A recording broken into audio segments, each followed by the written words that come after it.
Le ministre des Transports constate avec le plus grand regret la recrudescence d'enjeux d'accidents mortels. Aujourd'hui, 12 août 2011, la route a encore tué. Suite à cet accident grave de circulation survenu ce jour sur la nationale 2, à la hauteur de après Ndjolé, occasionnant 17 morts, le ministre des Transports présente aux familles des victimes ses condoléances les plus attristées et les assure de son soutien moral en cette douloureuse épreuve. À cet effet, le département des Transports recommande une nouvelle fois aux usagers de la route à la plus grande prudence en cette période de fête de 17 août. Voilà donc, merci monsieur le directeur général. Tout de même peut-être une petite question. Effectivement, tout le Gabon aujourd'hui, nous en promet la RTG1, nous sommes pris sur le fait par rapport à cet accident. Nous n'avons pas encore les véritables tenants et aboutissants. Mais face à ce véritable drame, quelle serait aujourd'hui la position de la sécurité routière? Vous l'avez dit, malgré les campagnes de sensibilisation, qu'est-ce que la sécurité routière, derrière ce drame, encore une fois, 17 morts, pourrait faire? Ça tombe bien, ce soir j'étais sur le plateau de l'RTG pour animer une émission justement qui parle de la sécurité routière. C'est à cette période-là que le ministre, le chef du département du transport, m'appelle pour m'annoncer qu'il y a eu un accident grave sur la nationale 2. Malheureusement, nous n'avons pas encore les circonstances réelles de cet accident, mais nous déplorons que les usagers de la route ne font pas attention à de nombreuses campagnes que nous essayons de mener d'ici et là.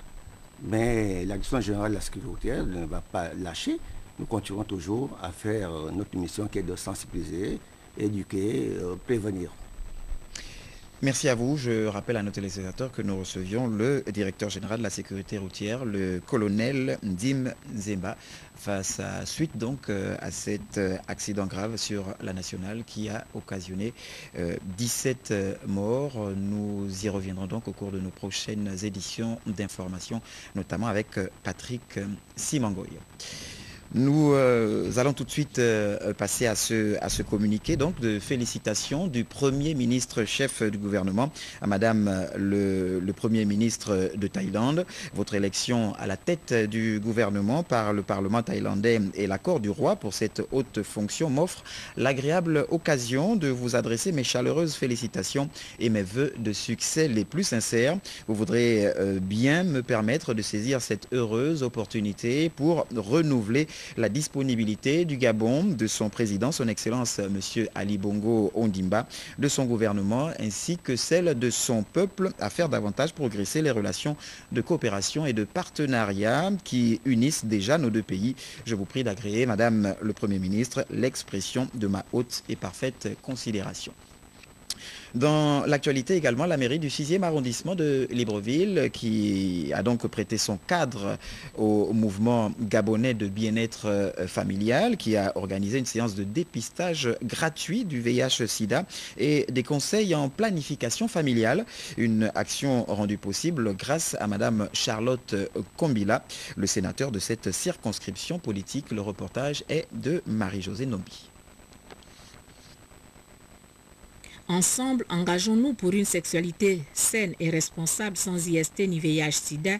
Ce sont là les maîtres mots qui ont suscité l'adhésion du sénateur du 6e arrondissement de la commune de Libreville qui vient de parrainer la séance de dépistage gratuit du VIH-Sida. Au Sénat, nous avons un réseau de femmes sénateurs et ce réseau a reçu un séminaire sur le VIH-Sida. Et au cours de ce séminaire, on nous a dit que vraiment la prévalence a augmenté et que nous qui sommes en rapport en permanence avec la population, il fallait qu'on s'implique dans cette lutte-là contre le sida et que la formation que nous avons reçue, en fait, c'est une formation des pères éducateurs. Cette séance d'aujourd'hui, j'aurais dû organiser une séance de pères éducateurs avec les conseillers municipaux. Le MGBF, ONG humanitaire, dont les actions en matière de santé sexuelle et de la reproduction ne sont plus à démontrer, a saisi cette occasion pour donner des conseils en planification familiale aux jeunes pour éviter les grossesses non désirées. La Vénérable vous offre ça gratuitement. Donc vous l'avalez et puis vous l'avalez dans les 72 heures qui suivent. Si ça dépasse 3 jours, c'est plus possible. Ça ne permet pas d'avorter, non. En offrant son cadre pour cette séance de sensibilisation sur les méfaits du sida et de distribution des préservatifs et autres spermicides, la mairie du 6e arrondissement a pris conscience de l'ampleur du fléau qui fait tant de ravages en laissant plusieurs orphelins. Dans le Moyen-Ogooué, le taux de séroprévalence, on y arrive. Dans le Moyen-Ogooué, donc, le taux de séroprévalence du sida est passé de 3,8 en 2001 à 5,6% en 2009. Des chiffres inquiétants qui justifient donc la caravane dénommée Zoé 2011, lancée par le ministère d'Oxia International à Lambaréné et Ndjolé. Le regard d'Edgar Djembi Lukaga sur les images de Serge Ndiengi. Le ministère d'Oxia International a choisi la province centre du Moyen-Ogooué pour lancer sa caravane Zoé 2011 à mener contre le VIH-Sida. Nous, on a pour but de vous sensibiliser. Vous connaissez déjà les modes de lutte contre le VIH-Sida. Et nous sommes là parce qu'on doit sensibiliser la population du Moyen-Ogooué. Souvent, vous écoutez que dans le Moyen-Ogooué, c'est ici où il y a eu plus, même dans le taux, le taux est élevé dans le Moyen-Ogooué. Et les jeunes ne sont pas épargnés. Une tragédie qui touche 103 000 personnes sur le territoire national, selon le représentant de la marraine, la présidente du Sénat, Rose-Francine Rogombert-Péché.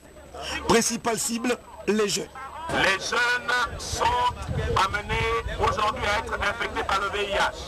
Et pendant les vacances, il y a beaucoup malheureusement qui se font infecter par le VIH. Et nous voulons vous demander de faire extrêmement attention. En appui aux nombreuses initiatives déjà entreprises par les autorités gabonaises. En tête desquelles son Excellence Ali Bongo Ondima, les communautés religieuses décident d'organiser un front contre le VIH-Sida. La période estivale étant une période à haut risque de contamination, nous avons pensé qu'il était de bon ton de mettre en œuvre la caravane Zoé 2011. Zoé signifie en grec la vie. Notre population est très jeune et par conséquent très fortement concernée par ce problème. C'est pourquoi nous louons votre initiative qui a une démarche pédagogique, notamment à l'annonce de ce grand événement rassembleur qu'est la Cannes 2012, qui fera descendre vers le pays de la carpe et des lacs beaucoup de visiteurs. Le choix de Lambaréné pour cette caravane Zoé 2011, qui s'est élargie aux églises, espaces commerciaux, se justifie par sa situation géographique, passage des populations résidentes ou de passage avec leur état de santé. Habitam, la Fondation Émergence sans frontières s'inscrit dans l'action du chef de l'État avec le concours des populations désormais mobilisées autour des journées citoyennes et du drapeau. Sur place, Lolita Obono, reportage. Instaurée par le président de la République, la journée citoyenne est devenue plus que jamais un comportement adopté par les populations des zones rurales. Un concept dont la Fondation Émergence sans frontières s'est parfaitement approprié en vue de pérenniser et de vulgariser l'action du chef de l'État à travers les villages de Bitam. C'est l'initiative du chef de l'État et je remercie les populations pour leur adhésion massive au niveau de la chefferie, au niveau des femmes ainsi que des jeunes. Dans le canton Vézé, du village Efak Bibeng, en passant par Meyokia, du canton Tem 1 par Mamenine et Eboro, les populations se sont une fois de plus mobilisées pour respecter la journée citoyenne. À cette troisième édition, 75 drapeaux résistants aux tempéries ont été remis aux chefs de village, de canton et de regroupement dans le cadre de la journée du drapeau. Nous avons offert à toute la chefferie et à la sous-préfecture de Meyokia des drapeaux. Le drapeau est l'emblème de notre pays. Du matériel contribuant au bien-être a été distribué. Les femmes ont bénéficié de 1600 lampes champêtres. Les journées citoyennes sont désormais inscrites dans les emplois du temps des populations des zones rurales. Depuis le début de la semaine, les experts de l'aviation civile du Gabon et de la Guinée équatoriale travaillent pour un rapprochement de leurs procédures en matière de transport aérien dans l'optique d'une meilleure organisation de la Coupe d'Afrique des Nations 2012. La clôture de cette séance de travail, de cette série de séances de travail, donc, s'est effectuée aujourd'hui au siège de l'Agence nationale de l'aviation civile. Jean-Steve Ndumbeneni, Yvette Okosa, compte rendu. La lecture du procès-verbal sanctionnant les travaux de Libreville a été le point d'orgue de cette ultime rencontre entre les autorités de l'aviation civile du Gabon et de la Guinée équatoriale en vue d'harmoniser leurs procédures en matière de transports aériens dans la perspective de la CAN 2012. Pendant la période de la compétition, la SECNA s'engage à assurer la fourniture des services de navigation aérienne d'une manière efficiente. À cet effet, elle se propose de mettre à niveau l'ensemble des aides radio à la navigation et les équipements de communication pour le 30 septembre 2011. Acquérir de nouveaux véhicules de lutte contre l'incendie avant la fin de l'année 2011. Créer des routes spéciales ou couloirs reliant les villes concernées par les matchs, Libreville, Franceville, Malabo et Bata. Renforcer les effectifs des contrôleurs de la circulation aérienne, des techniciens de maintenance et des pompiers d'aérodrome. Les membres de la commission de transport et logistique du COCAN Gabon ont informé les participants à la réunion qu'il existera deux types de vols. Les vols spéciaux, qui concernent les délégations officielles de la CAF et ses invités. Pour ceux-ci, un call sign spécifique devra être défini. Et les vols charters commerciaux. L'aménagement de l'aérogare de Libreville débuteront à la fin de ce mois et porteront notamment sur l'augmentation du nombre de guichets de police au départ et à l'arrivée, le réaménagement de la salle de récupération des bagages, le renforcement des capacités au niveau des effectifs. Leandro Miko Ongwe et Dominique Oinamono, respectivement responsables d'aviation civile de Guinée équatoriale et du Gabon, ont mis un terme à la réunion en paraphant le procès-verbal. Une rencontre visant à apporter les derniers réglages devrait se tenir entre fin septembre et la mi-octobre 2011 à Malabo.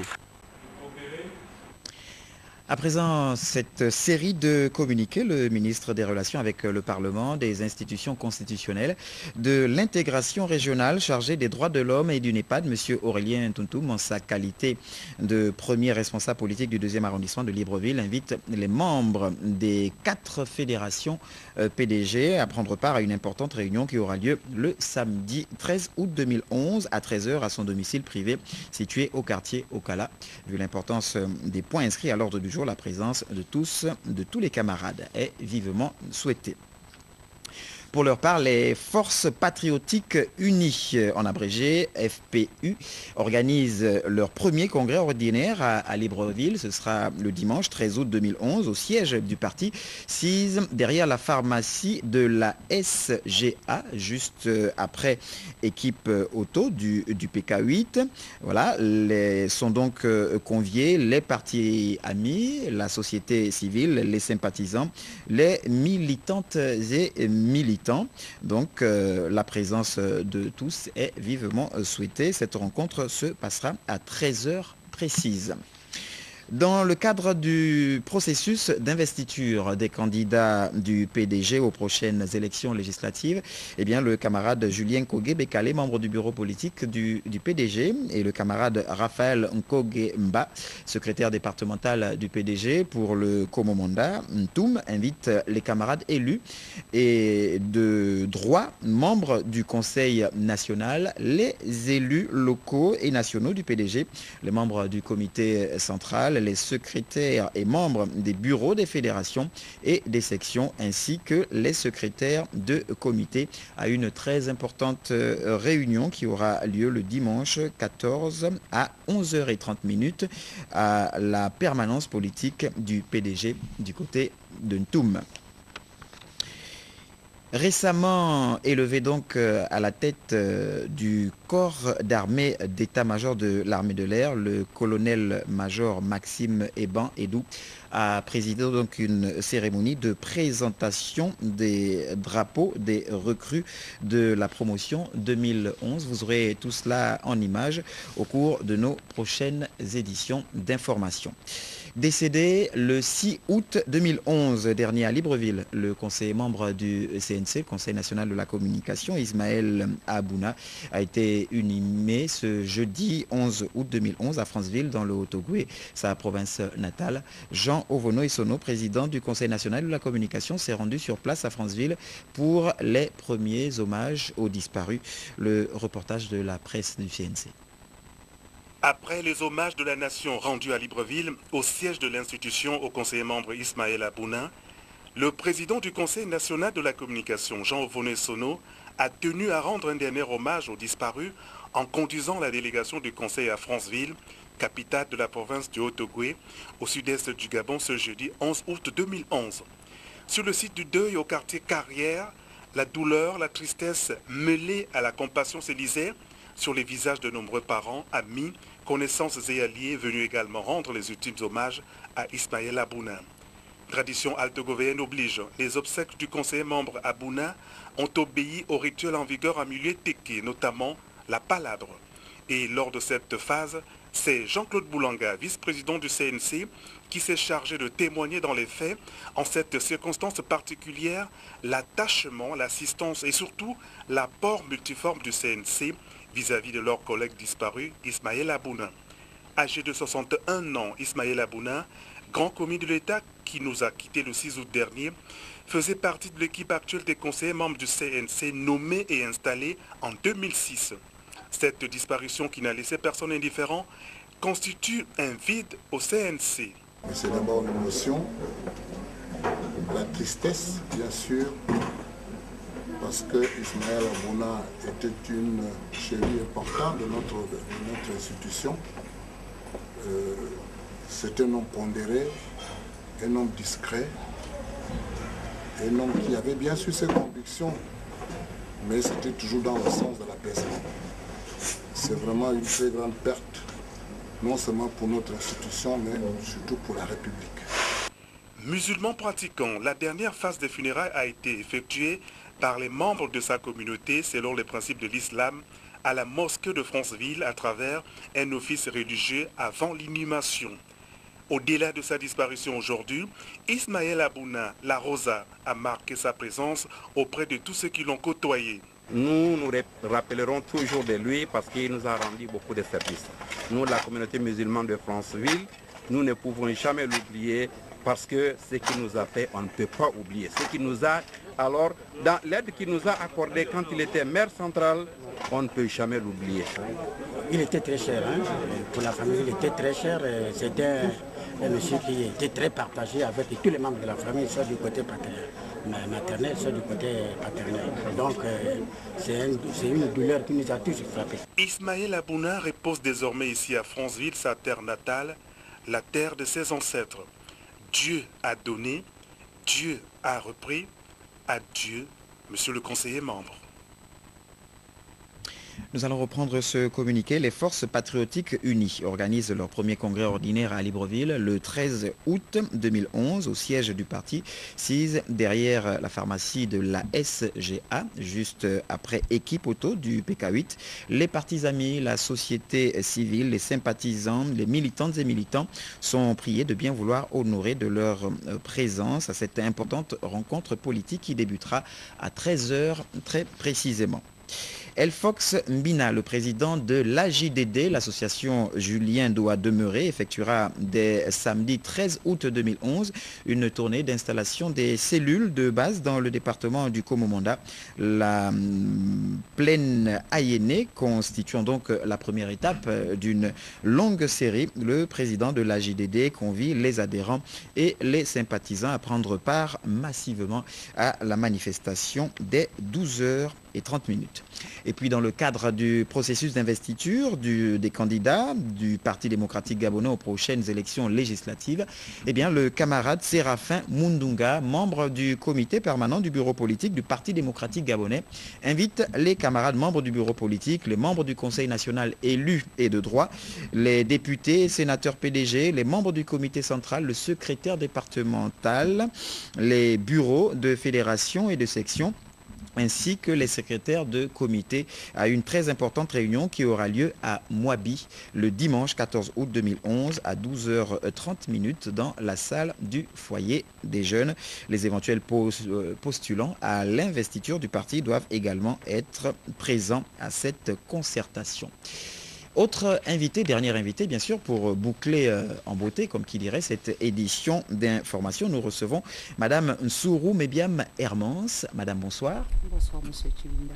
Alors, vous venez nous parler donc de cette nouvelle association, du lancement des activités d'une nouvelle association, Oser pour l'émergence, qui organise demain, donc, dimanche, qui organise dimanche une rencontre à travers un thème, mieux se connaître dans l'émergence. Alors, une nouvelle association qui existe depuis quand et puis pourquoi Oser pour l'émergence? Très rapidement.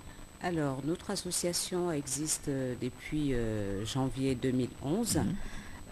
Pourquoi notre association est-elle née? Cette association est née en fait par rapport au concept lancé par le chef de l'État, donc qui est l'émergence. Et ce concept aujourd'hui doit trouver l'assentiment de tous les Gabonais. Donc pour cela, nous avons décidé de créer notre association et lui donner l'appellation Oser pour l'émergence, qui a pour objectif de pouvoir accompagner en fait sur le terrain tous les projets sociaux initiés par le chef de l'État et son épouse. Et pour cela, il faut oser? Oui, il faut oser. Oser, c'est avoir de l'audace. D'accord. Voilà. Alors, la première rencontre, la rencontre de lancement de vos activités, c'est donc dimanche prochain à 14h. Ce sera du côté d'Ovendo. Le thème, mieux se connaître dans l'émergence. L'objectif finalement de cette rencontre de dimanche. Alors, l'objectif, tout à fait. L'objectif de rencontre est en fait, c'est de permettre à tous nos membres de pouvoir se rencontrer, se retrouver, parce qu'aujourd'hui, c'est vrai que c'est une nouvelle association, mais nous nous rendons compte qu'au fur et à mesure que les jours et les mois passent, notre association s'agrandit. Donc aujourd'hui, nous avons à peu près plus de 600 membres. Donc il va falloir que toutes ces personnes, en fait, puissent se retrouver et véritablement se connaître. Et aussi, le deuxième objectif de cette journée, c'est de faire en fait un premier bilan par rapport à l'action des microcrédits, justement, que nous allons expliquer un peu aussi aux nouveaux adhérents, un peu l'objectif de notre structure. D'accord. Alors pour mieux se connaître dans l'émergence, il faudrait déjà qu'il y ait du monde. Donc, votre invite. Alors, déjà, qui est attendu? Nous invitons tous nos membres. Nous invitons également les personnes qui vont se sentir concernées parce que notre slogan, d'abord, nous disons « Oser, c'est pouvoir, tous à bord dans le train de l'émergence car c'est une affaire de tous les Gabonais. » Donc, c'est pour tout le monde. D'accord. Merci madame. On rappelle simplement ce rendez-vous. Ce sera donc le dimanche 14 à 13h précise du côté d'Ovendo. Où précisément? À la salle polyvalente qui se trouve juste en face de la CETRAG, donc en face de la station Total. D'accord. Merci madame. Je rappelle à nos téléspectateurs que nous recevions madame Nsourou Mébiam Hermance, c'est donc la présidente de cette nouvelle association Oser pour l'émergence, une association qui vous attend donc dimanche du côté d'Ovendo autour du thème mieux se connaître dans l'émergence. Pour la fin de cette édition d'information, simplement vous annoncer cette finale, la finale de la Coupe Marcel Éloi Randy Chambrier. C'est demain, samedi 13 août à 15h au stade stade Baraka et également à 17h au terrain de basket d'Awenje. Allons aller donc vivre ces grands moments d'émotion du 4e arrondissement, premier siège. C'est donc la fin de cette édition d'information coordonnée bien sûr par Chérel Bongota et Cyril Bertrand Galeko qui se joignent à moi et à toute l'équipe d'antenne dirigée par Don Philippe Bap. Je vous dis merci d'avoir suivi le journal. On se retrouve demain lorsqu'il sera 20h. Bonne suite des programmes sur la RTV chaîne 1.